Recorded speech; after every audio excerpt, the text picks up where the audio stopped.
నమస్తే అండి. This is Prabhu Malampati. Welcome to market Kadda channel. ఒకసారి ఫారెన్ ఇన్స్టిట్యూషనల్ ఇన్వెస్టర్స్ చూద్దాం ఒకసారి. ఎందుకంటే వాళ్ళు కన్సిస్టెంట్గా అమ్ముతూనే ఉన్నారు. దాదాపుగా 1.5 year 2 years నుంచి అంత అమ్ముతున్నా కానీ మన మార్కెట్ పడట్లా. అది మనం అబ్జర్వ్ చేయాలి. ఎందువల్ల? DIs, domestic investors. సో డొమెస్టిక్లో రిటైల్ పీపుల్ పర్సంటేజ్ పెరిగింది. అంటే ఎస్ఐపి ద్వారా దాదాపుగా 30,000 crores ప్లస్ మార్కెట్కి ఇన్వెస్ట్మెంట్ వస్తుంది. ఎస్ఐపిలు బాగా పెరుగుతున్నాయి. అంటే ఎస్ఐపి సిస్టమాటిక్ ఇన్వెస్ట్మెంట్ ప్లాన్ అంటే స్మాల్ అమౌంట్తో ఓవర్ ఏ పీరియడ్ ఒక అసెట్ క్లాస్ ఫామ్ చేసుకుంటాం. సో దానివల్ల ఎక్కువ మంది దానికి అనుగుణంగా మార్కెట్ కన్సాలిడేషన్లో ఉంది, మార్కెట్ ఏమో హైలో ఉంది, బ్రాడర్ మార్కెట్ ఏమో డౌన్లో ఉంది, మిడ్ అండ్ స్మాల్ క్యాప్ డౌన్లో ఉన్నాయి. సో అందుకని ఎక్కువ మంది కూడా ఎస్ఐపి ద్వారా ఇన్వెస్ట్మెంట్ చేస్తున్నారు. అది కూడా నెక్స్ట్ 6 months, నెక్స్ట్ 8 months తీసుకుంటే దాదాపుగా 40,000 నుంచి 45,000 వరకు వెళ్ళే అవకాశాలు ఉన్నాయి. అది కన్సిస్టెంట్ గా పెరుగుతూనే ఉంది. సో దానివల్ల ఏమవుతుంది, మ్యూచువల్ ఫండ్స్ దగ్గర, ఏఎంసీ దగ్గర ఇదివరకు 1% 2% క్యాష్ ఉండేది, ఇప్పుడు 10% ఎబోవ్ క్యాష్ ఉంటుంది. సో మార్కెట్ పడినట్ల, సో మార్కెట్ పడినప్పుడల్లా దే ఆర్ బయింగ్. దానివల్ల ఏమవుతుంది, మార్కెటింగ్ కొంచెం మూమెంట్ వచ్చే ఛాన్స్లు ఉన్నాయి. సో మెయిన్ దానికి డొమెస్టిక్ బాగా సపోర్ట్ చేస్తారు అనుకోవచ్చు. ఎఫ్ఐఎస్ ఇంకా ఎంతకాలం అమ్ముతారు, ఎంత అమ్ముతారు చూడండి. ఇప్పుడు డిసెంబర్లో దాదాపుగా 20,000 అమ్మారు. అంటే మనకి 40,000 డొమెస్టిక్ ఇన్వెస్టర్స్ ఇన్వెస్ట్మెంట్ చేశారు. అంటే 20,000 ప్లస్ 20 కోట్లు 20,000 crores ప్లస్ లో ఉంది.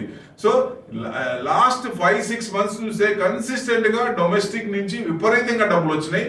వీళ్ళేమో కన్సిస్టెంట్ గా అమ్ముతూనే ఉన్నారు. సెల్లింగ్ సెల్లింగ్ సెల్లింగ్, ఏ మంత్ చూసినా సెల్లింగ్. అంటే డిసెంబర్లో 20,000, నవంబర్లో 18,000 crores, అక్టోబర్లో 2,347, అక్కడ తక్కువ ఉంది 2,500. సో సెప్టెంబర్లో అయితే 36,301 crores. అంటే ఆగస్టులో 47 crores, జూలైలో 48 crores. అట్లా కన్సిస్టెంట్ గా అమ్ముతూనే ఉన్నారు. వాళ్ళు అమ్మినప్పుడు కూడా విపరీతంగా అమ్ముతారు, కొనేటప్పుడు కూడా విపరీతంగా కొంటారు. వీళ్ళు ఎక్కడికి వెళ్తున్నారు, ఐపీఓస్ కి ఎక్కువ వెళ్తున్నారు, ఇన్స్టెంట్ గెయిన్ కోసం వెళ్తున్నారు. ఆ ఇన్స్టెంట్ గెయిన్ కోసం చూసుకొని అందుకనే ఈ మధ్య ఐపీఓస్ ఇప్పటికి వస్తున్నాయి, పిచ్చగా వస్తున్నాయి. సో మనం ఎవరైనా సరే ఇన్వెస్ట్మెంట్ చేయాల్సినప్పుడు ఒకప్పుడు ఐపీఓస్ ఒక ఎత్తు అయితే ఇప్పుడు వచ్చే ఐపీఓస్ ఒక ఎత్తు.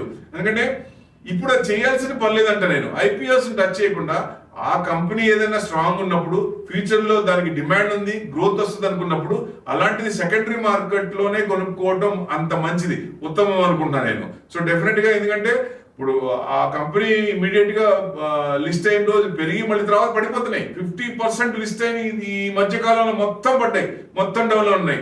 ఎస్ఎంఏ అయితే మరీ దారుణం, 3.5 లక్షలు 4 లక్షలు ఉన్నది, దాదాపుగా 1.5 అలా తగ్గిపోయినాయి. సో అందుకని అది కంపెనీని మంచివైతే సెకండరీ మార్కెట్ లో కొనుక్కొని మనకు టైం ఇస్తే డెఫినెట్ గా మార్కెట్ ట్రెండ్ ను మనం పట్టుకుంటే, మన ట్రెండ్ మార్కెట్ పట్టుకోదు. సో మార్కెట్ ట్రెండ్ మనం పట్టుకుంటే over a period long term లో మంచి రిటర్న్స్ వచ్చే అవకాశం ఉంటుంది. వీళ్ళు ఎప్పుడు వెనక తిరుగుతారు, యూటర్న్ తీసుకుంటారు అనేది ఇంపార్టెంట్. వాళ్ళకి ఏదైనా రిబేట్, ట్యాక్స్ రిబేట్ ఏదైనా ఇవ్వాలా, లేకపోతే వాళ్ళకి ఏంటి, వాళ్ళ గవర్నమెంట్ కూడా వాళ్ళని పిలిచి వాళ్ళకి ఏం కావాలో చూస్తే డెఫినెట్ గా యూటర్న్ తీసుకున్నప్పుడు మార్కెట్ పెరిగే ఛాన్స్ ఉంటుంది. అప్పుడు డిఐఎస్ ప్రాఫిట్ బుక్ చేసుకునే అవకాశం ఉంటుంది. అప్పుడు అంటే ఎక్కువ చేయరు, కానీ వీళ్ళు ఇన్వెస్ట్మెంట్ చేస్తే విపరీతంగా చేస్తారు. 5,000 crores 10,000 crores అట్లా చేస్తారు పర్ డే.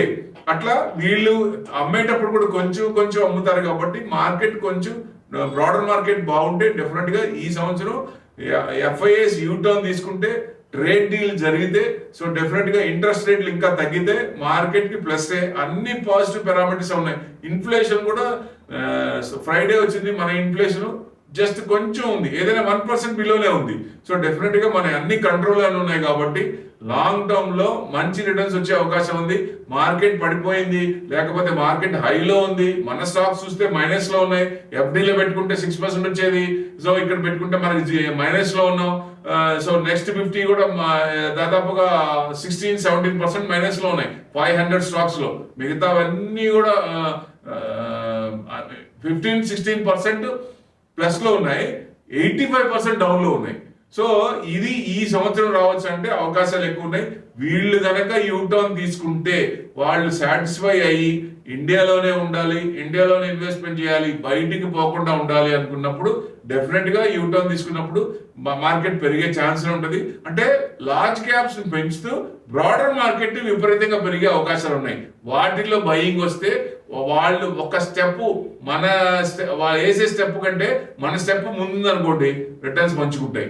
అది బ్రేక్అవుట్ స్టాక్సా, బీట్ అండ్ డౌన్ ఇండెక్సా? ఇప్పుడు ఐటీ, ఫార్మా, ఎఫ్ఎంసీజీ బాగా బీట్ అండ్ డౌన్ ఇండెక్స్.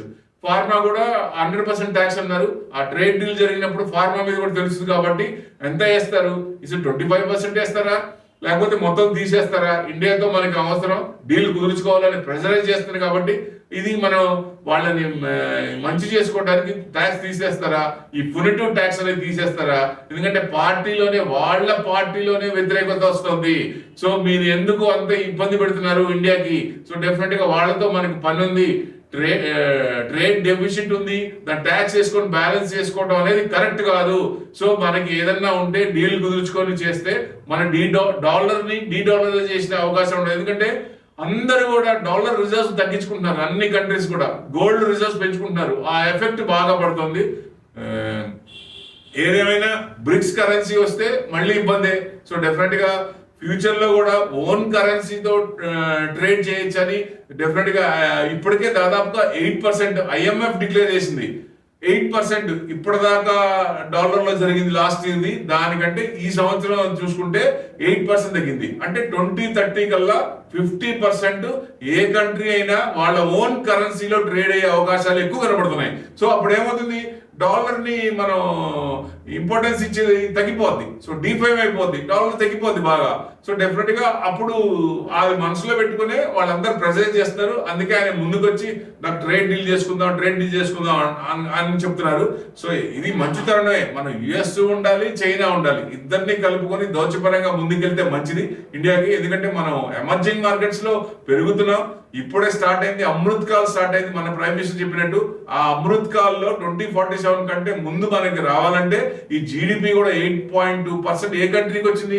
ఒక్క డెవలప్డ్ కంట్రీ ఒక్కటి చెప్పండి 8.2. ఎవరికి లేదు. మనకున్న ఇది ఎవరికి లేదు. కాబట్టి ఇవన్నీ స్ట్రాంగ్ ఉన్నాయి. డెఫినెట్ గా మనం ముందు లాంగ్ టర్మ్ పెట్టుకుంటే మనం ముందుకు వెళ్ళే ఛాన్స్ ఉంటుంది. GDP పెరుగుతున్నప్పుడు మార్కెట్ ఎక్కడ ఉంటుంది? సో డెఫినెట్ గా ఇన్వెస్ట్మెంట్స్ ఎక్కువ వస్తున్నప్పుడు, రొటేషన్ ఎక్కువ అవుతున్నప్పుడు మార్కెట్ కూడా జూమ్ అవుతుంది కదా. సో ఇది లాంగ్ కన్సల్టేషన్ తీసుకున్నప్పుడు ఎప్పుడైనా సరే బ్రేక్అవుట్ అనేది విపరీతంగా అయ్యే ఛాన్సులు ఉంటాయి. సో ట్రేడ్ డీల్ జరిగితే ఈ డిసెంబర్ లోనే 27,000 రావచ్చు.